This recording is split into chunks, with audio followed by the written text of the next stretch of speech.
मिलने जा रहा है, इस पर विस्तार से बात करेंगे। आज का विशेष भारत यूके एफटीए, हित सुरक्षित, विकास सुनिश्चित। प्रोफेसर राकेश मोहन जोशी, कुलपति आईआईएफटी, हमारे साथ जुड़ रहे हैं। प्रोफेसर साहब, आपका स्वागत है। शिशिर सिन्हा, आर्थिक मामलों के वरिष्ठ पत्रकार, हमारे साथ जुड़ रहे हैं। शिशिर जी, आपका भी बहुत बहुत स्वागत है। और सबसे पहले रुख प्रोफेसर साहब आप ही का करेंगे। प्रोफेसर राकेश मोहन जोशी जी हमारे साथ जुड़े हुए हैं। इसे अपने तरीके का एक सबसे अलग एफटीए कहा जा रहा है प्रोफेसर साहब, लेकिन जिन बातों को अभी तक हम बता चुके हैं, चाहे वो अपने पैकेज के जरिए, ग्राफिक्स के जरिए, उससे इतर किस तरह से ये दोनों अर्थव्यवस्थाओं और भारत को एक बड़ा बूस्ट देने जा रही है।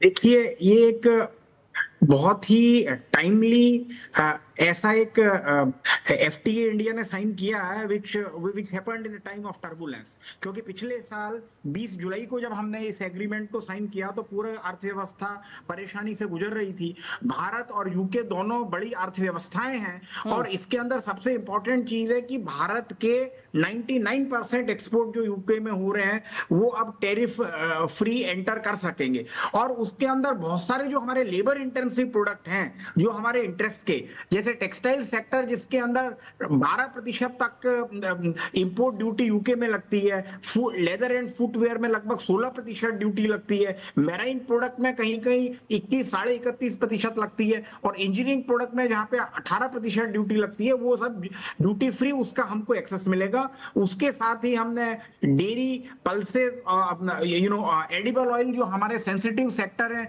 उनको हमने इसके अंदर रखा है। और सबसे इंपॉर्टेंट चीज जो इस एफटीए को अलग बनाती है वो ये है कि इसके अंदर हमने ये it goes beyond the trade agreement. और इसके अंदर सबसे इंपॉर्टेंट चीज ये है कि हमने double convention contribution, services sector को हमने बहुत इंपॉर्टेंट रखा है। और उसमें डबल कंट्रीब्यूशन कन्वेंशन जिसके अंदर जो लोग टेम्परेरी वर्कर भारत से वहां जाते हैं उनको डबल टैक्स नहीं देना पड़ेगा। सोशल सिक्योरिटी का एग्जम्पशन है, 3 साल का एग्जम्पशन से 3 से और 5 साल तक का एक एग्जम्पशन है। और उसके अंदर लगभग 75,000 इंडियन वर्कर्स को मतलब फायदा होने की उम्मीद है। सीधे लाभ होने जा रहा है। प्रोफेसर साहब, शिशिर सिन्हा भी हमारे साथ जुड़े हुए हैं। शिशिर सिन्हा जी, ब्रिटेन की अर्थव्यवस्था का एक बड़ा हिस्सा सर्विस सेक्टर का है। किस तरह से डीसीसी एक बड़ा गेम चेंजर होने जा रहा है? निश्चित तौर पे देखिए, आज के दिन में, और देखिए आज हम लोग चर्चा कर रहे हैं तो भारत सरकार ने सर्विसेज के लिए एक नया इंडेक्स भी लॉन्च किया है।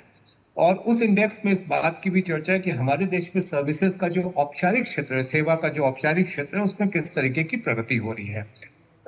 आज के दिन में कहते हैं कि सेवा क्षेत्र में जीसीसी का एक बहुत बड़ा योगदान है। इस तरीके से अगर हम लोग फ्री ट्रेड एग्रीमेंट में या कॉम्प्रिहेंसिव इकोनॉमिक जो अरेंजमेंट होता है उसमें हम अगर जीसीसी या सर्विसेज सेक्टर को बढ़ावा देते हैं, जहां पर हमारी एक्सपर्टीज है, जहां पर हमारा निर्यात सेवा क्षेत्र में काफी ज्यादा बढ़ा है, जैसे भी जोशी सर ने डबल कन्वेंशन का जिक्र किया था, डबल कंट्रीब्यूशन कन्वेंशन का जिक्र किया था, ये बहुत ही महत्वपूर्ण चीज है। क्योंकि भारत से जो भी श्रम वहां पे जाता है अस्थायी कामगार के तौर पे, और यदि उसको दोनों जगहों पर सोशल सिक्योरिटी के लिए कंट्रीब्यूशन देना पड़े तो वो काफी ज्यादा दिक्कतें खड़ी कर सकता है, परेशानी कंपनी के लिहाज से भी खड़ी कर सकता है।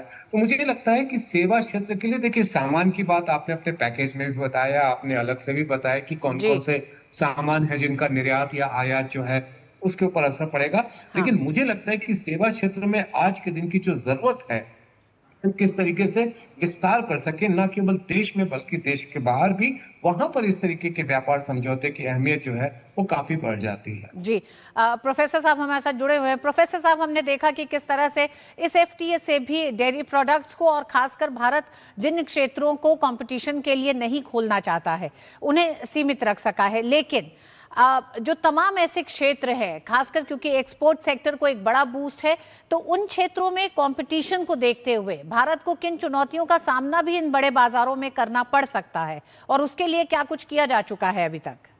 नहीं, वेरी राइट। क्योंकि अब टैरिफ से हटके चुनौतियां नॉन टैरिफ सेक्टर के अंदर बढ़ गई हैं। क्योंकि जो सबसे बड़ी चैलेंज भारतीय निर्यातों के सामने, एक तो जो टैरिफ का चैलेंज था जहां पे पाकिस्तान है, बांग्लादेश है, वियतनाम है, उनके टैरिफ स्ट्रक्चर कम था तो we are incompetitive in those market, specially UK. तो यूके के अंदर ये टैरिफ अगर कम हुआ है 12 साढ़े 12% जो हाईएस्ट था टेक्सटाइल में, वो अगर कम हुआ है तो जो चैलेंजेस हमारा है वो क्वालिटी है, मैन्युफैक्चरिंग मैन्युफैक्चरिंग है, सस्टेनेबिलिटी इश्यूज हैं, और उसके अलावा ट्रेसेबिलिटी है। तो इस तरह के जो नए इश्यूज हैं वो चैलेंज हमको सामना करना पड़ेगा। और यूरोप में आपने देखा स्पेशली कि अभी कार्बन बॉर्डर एडजस्टमेंट मैकेनिज्म जो है, तो वो सब चैलेंजेस हमको इसमें सामना करना पड़ेगा। तो अब सारा जोर वो टैरिफ से हटके, the Indian industry need to prepare themselves, the quality product at a competitive price. उसके अलावा एक और चीज है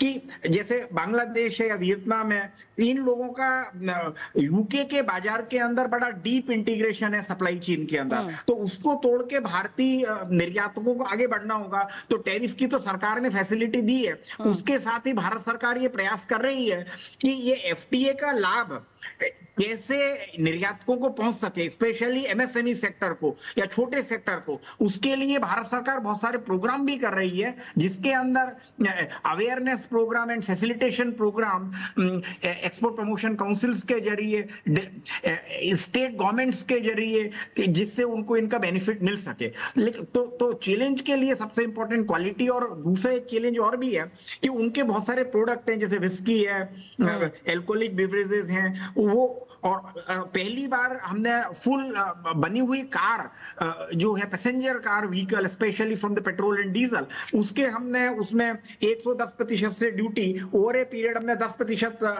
घटाने की बात की है धीरे धीरे। तो वो हमको एक और चैलेंज करना पड़ेगा, हालांकि उसके लिए हमको टाइम मिल जाएगा, but the Indian manufacturers and exporters need to work right from now.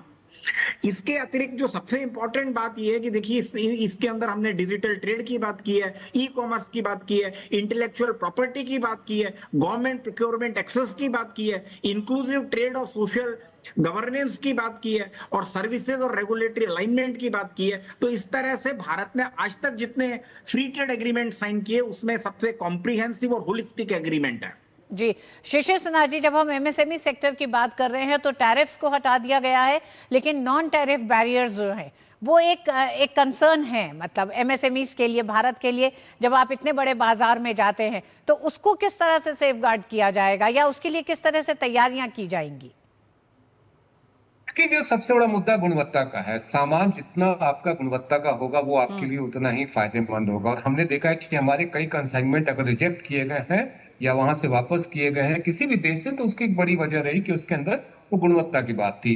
एक और बात यहाँ पर बहुत ही महत्वपूर्ण है, वो है आपके लॉजिस्टिक कॉस्ट, यानी कि सामान तैयार करने की जो लागत है वो उसमें किस तरीके की कमी आती है।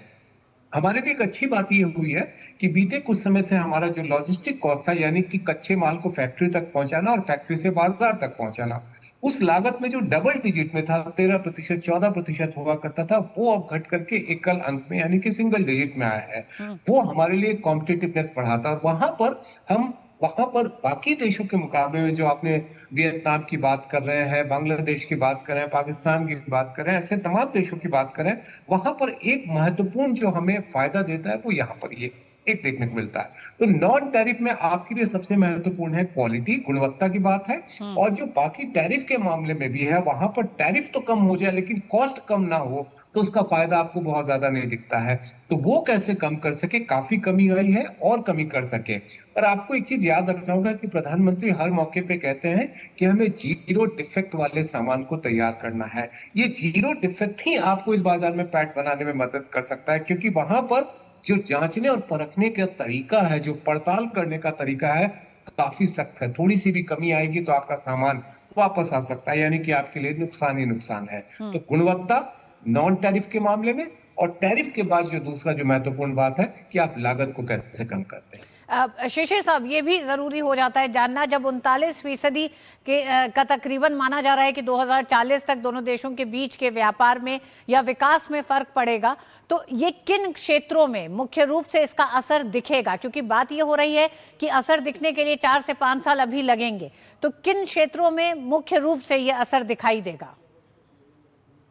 जैसे अगर मैं शुरू की बात करूं, जो जिन क्षेत्रों में ज्यादा टैरिफ का फायदा मिल रहा है, जो लेबर इंटेंसिव है, यानी कि श्रम सघनता वाले जो क्षेत्र हैं, चाहे आप कपड़े के व्यापार बात करें या फिर आप फुटवेयर की बात करें, ऐसे सेक्टर्स के लिए बहुत ही महत्वपूर्ण हो जाता है कि उनके लिए बाजार किस तरीके से फैलता है। हाल के दिनों में दुनिया के कई देशों में कड़ी प्रतिस्पर्धा मिल रही है कई देशों से। कपड़े का जो निर्यात है, सिले सिलाए वस्त्रों का जो निर्यात है, उसके ऊपर असर पड़ा है। तो ये एक ऐसा क्षेत्र है जिसमें मुझे लगता है कि एक बड़े पैमाने पर फायदा हो सकता है। एक और क्षेत्र जो मुझे काफी महत्वपूर्ण लग रहा है वो है कालीन। देखिएगा कि हमारे कालीन के मामले में हमें काफी ज्यादा एक कहते हैं ना, हमें दक्षता हासिल रही है। लेकिन बीते कुछ समय से कालीन का कारोबार जो है, आप देखेंगे कि पूर्वी उत्तर प्रदेश से जहां पर बड़े पैमाने पर कालीन का निर्यात किया जाता है, जहां से वहां पर व्यापार पर असर पड़ा है। वो एक क्षेत्र है जहां पर उसको कुछ हद तक फायदा मिल सकता है। फूड प्रोसेसिंग यानी कि खाद्य प्रसंस्करण का क्षेत्र है जहां पर हमें फायदा देखने को मिल सकता है। उससे हमें एक और चीज है कि हमारा वेस्टेज अभी काफी हो जाता है, बर्बादी काफी हो जाती है, क्योंकि हमारे पास कई तरह की सहूलियतें और सुविधा और बाजार उपलब्ध नहीं हो पाता है। यहाँ पर ये सारी चीजें बाजार के बाद जो है आपको सुविधा विकसित करने में भी मदद मिलेगी। सुविधाएं विकसित की गई है और बेहतर हो सकता है। तो ये मुझे लगता है कि 3-4 क्षेत्र ऐसे हैं जहां पर श्रम की प्रमुखता होती है। उनको फायदा जो है आने वाले हम 2-4 सालों में जरूर देगी। जी प्रोफेसर साहब, तुलना करना तो ठीक नहीं होगा क्योंकि भारत ने जिन अन्य देशों के साथ अभी तक एफटीए किया है, लेकिन क्योंकि इसे एक तरह से ऐतिहासिक माना जा रहा है, इन अन्य एफटीए से अलग माना जा रहा है, और हम जानते हैं कि ईयू के साथ भी जिस तरह से एफटीए हुआ है उसको लेकर भी आगे बात हो रही है। ऐसे में यूके के साथ के एफटीए को तो आप किन किन क्षेत्रों में अलग मान रहे हैं बिल्कुल, और ज्यादा एक तरह से दोनों ही अर्थव्यवस्थाओं के लिए, दोनों ही देशों के संबंधों के लिए महत्वपूर्ण मान रहे हैं? नहीं, ये देखिए, ये एफटीए एक विन विन एफटीए है। भारत और यूके दोनों को फायदा होगा। अगर आप ब्रिटेन के भी आज अखबार उठा के देख रहे हैं तो ब्रिटेन के अखबारों ने भी इसकी बड़ी तारीफ की है। और इसके अंदर क्योंकि उनकी ऑटो इंडस्ट्री को भारत में बाजार मिलेगा जिसकी उनको जरूरत थी, और हमारे सारे प्रोडक्ट को, इसमें मेराइन प्रोडक्ट एक इंपॉर्टेंट प्रोडक्ट है जिसमें बाजार हमको मिलेगा। और उसके अलावा जेम्स एंड ज्वेलरी, उसके अंदर लगभग 2.5 से 4% का जो टैरिफ वहां पे वो जब खत्म होगा, उसके अंदर इंडिया इज वेरी कॉम्पिटिटिव। और जेम्स एंड ज्वेलरी में क्वालिटी का इतना बड़ा इशू नहीं है। उसके अंदर स्पेशली ये टैरिफ का एक स्ट्रक्चर था, तो उसके अंदर हमको फायदा मिलेगा। स्पोर्ट्स गुड्स हैं, और जैसा कि पता है लेबर इंटेंसिव के प्रोडक्ट का फायदा मिलेगा। और ये इंपॉर्टेंट हमारे लिए इसलिए है कि आप देखिए कि मार्केट एक्सेस जो है वो गुड्स के अलावा इसमें रूल्स ऑफ ओरिजिन पे जो काम किया गया है हमारे, इसको सिंप्लीफाई करेगा। क्योंकि सेल्फ सर्टिफिकेशन जो है वो exporter origin, rules of origin का के लिए सेल्फ सर्टिफाई कर सकेंगे। तो इससे एक्सपोर्ट करने की जो दिक्कत है वो कम होगी और इसमें कॉस्ट भी कम होगी। उसके अलावा इसमें हमने ट्रेड रेमेडीज को कवर किया है, कस्टम और ट्रेड फैसिलिटेशन को इसमें कवर किया गया है, सैनिटरी एंड फाइटोसैनिटरी मेजर्स को कवर किया गया है, और technical barrier of trade specially जो कि इंडस्ट्रियल और प्रोडक्ट सेफ्टी से, वो भी इसमें कवर किया गया है, सर्विसेज के। और उसके अलावा हमारी प्रोफेशनल मोबिलिटी को उसमें कवर किया है हमने। तो उसमें फाइनेंशियल सर्विसेज स्पेशली जो है बैंकिंग, इंश्योरेंस एंड फिनटेक, उसको अपन ने कवर किया है। मूवमेंट ऑफ नेचुरल पर्सन हमने कवर किया है। तो मुझे ऐसा लगता है कि इतनी चीजें आज तक किसी में कवर नहीं हुई इससे पहले, और ये एक बहुत कॉम्प्रिहेंसिव और दोनों देशों के लिए एक विन-विन सिचुएशन है। प्रोफेसर साहब, अंत में बहुत संक्षेप में, एक ऐसे दौर में ये एफटीए हो रहा है जब विश्व में बड़ा उथल पुथल चल रहा है, सप्लाई चेन्स पे बड़ा संकट है, ऐसे में भारत और यूके के बीच का ये एफटीए किस तरह से उन तमाम समस्याओं के एक नए समाधान के तौर पर आ रहा है सामने? नहीं, बहुत बहुत धन्यवाद ऋतु जी। आप देखिए कि जब विश्व के अंदर स्पेशली हमको एक सप्लाई चेन के अंदर प्रॉब्लम हो रही है, लॉजिस्टिक्स की प्रॉब्लम है, मिडिल ईस्ट जो हमारा बड़ा बाजार है, वो लगभग UAE and all these countries जो हमारा बड़ा बाजार है वो परेशानी में, तो भारत ने एक डेवलप देश के साथ, जो कि दोनों दुनिया की बड़ी इकोनॉमी है, टॉप 5 टॉप 4 में, और दोनों के अंदर बहुत ज्यादा सामंजस्य है। और उसके अंदर मुझे ऐसा लगता है ट्रेड को, मैन्युफैक्चरिंग को, इकोनॉमी को, दोनों ही कंट्रीज के अंदर एक एक बूस्ट मिलेगा, और हमारा ट्रेड बढ़ेगा। और इस समय हमको एक अल्टरनेटिव ट्रेड डेस्टिनेशन की जरूरत है। Product diversification and market diversification, तो मार्केट डाइवर्सिफिकेशन इस समय वक्त की रिक्वायरमेंट है, क्योंकि हमारा लगभग 22-22.5% एक्सपोर्ट अमेरिका पे था। तो reducing dependence on America and making this market much more attractive for Indian exporters, specially tariff के लिए और बहुत सारी जो हमने चीजें कवर की हैं उसके लिए। तो मुझे लगता है कि वो जो कम होगा dependence on a few country, और मार्केट डाइवर्सिफिकेशन और प्रोडक्ट डाइवर्सिफिकेशन इंडिया की स्ट्रेटेजी रही है, और उसके अंदर ये एक मील का पत्थर साबित होगा। और एक बिल्कुल, हिस्टोरिक मार्केट एग्रीमेंट डाइवर्सिफिकेशन की जो आप बात कर रहे हैं वो उसके उस दिशा में भी एक बड़ा कदम है। और सिर्फ एक तरह से आयात शुल्क खत्म होना ही नहीं है, बल्कि जिस तरह से सर्विस सेक्टर में योग शिक्षकों को, शेफ को, संगीतकारों के आने जाने में भी जिस तरह की सहूलियत होगी, तो इस लिहाज से भी इसे एक बड़ा बदलाव माना जा रहा है भारत और यूके की अर्थव्यवस्थाओं में, और अपने रिश्तों को और मजबूत करने की दिशा में ये एफटीए ऐतिहासिक होने जा रहा है। दोनों देशों के संबंध में कल से लागू हो जाएगा। बड़ा बाजार यूके को मिलेगा, भारत का तो भारत को भी, भारत के एक्सपोर्टर्स को एक ऐसा बाजार मिलेगा जहां भारत के लिए कंपटीशन तो होगा लेकिन सुविधाएं बहुत होंगी। बहुत बहुत धन्यवाद आप दोनों का ही हमारे साथ जुड़ने के लिए। धन्यवाद। वक्त एक छोटे से ब्रेक का